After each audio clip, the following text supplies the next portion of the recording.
To all of our faculty, staff, and students, I'd like to say thank you for all you're doing to serve our community and each other. This is an unusual time, and the situation with coronavirus is changing by the minute. I'd like to make sure you know what's going on and what we're doing to prepare. First, why are we working so hard to mitigate the spread of coronavirus? As we're seeing in China and Italy, when the virus goes unchecked, it overwhelms systems. That's why we're making difficult decisions now to better control the spread of the virus later. While most people who contract the virus will experience mild symptoms, we owe it to the most vulnerable in our community to protect them. Let's take a look at what's going on right now. Now let's look at COVID-19, where as of today, March 10th, 115,000 individuals worldwide have been found to have coronavirus.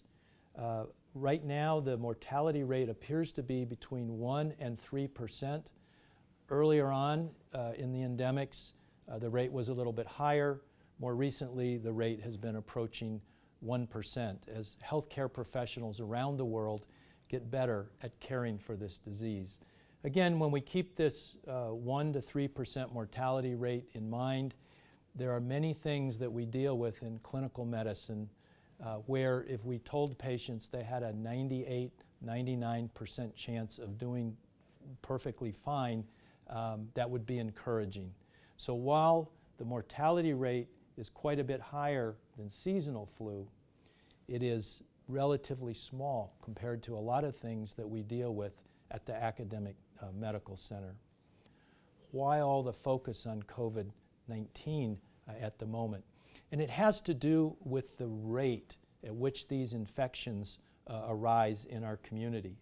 These two curves show the difference between seasonal flu, for example, which comes on very slowly over many months, rises to a level where many individuals do get sick and some will pass away, and then over many months dissipates from our communities, typically in the spring.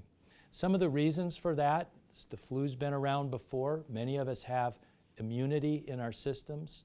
Many of us take vaccines to prevent the flu, and we do have antivirals like Tamiflu, which helps keep flu in check. Coronavirus is a new pathogen to human beings, so we do not have immunity, we do not have vaccines, and we do not have antivirals that are known to impact diseases caused by COVID-19. And typical control measures include hand washing, teleworking, limiting large gatherings, and minimizing travel.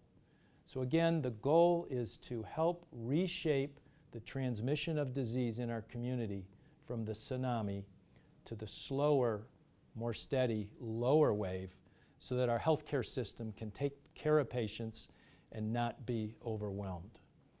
Probably one of the first things that you saw is in an effort to increase our capacity and to increase our ability to separate patients with respiratory illness from those with other illnesses. We assembled 3 large tents out behind the emergency room.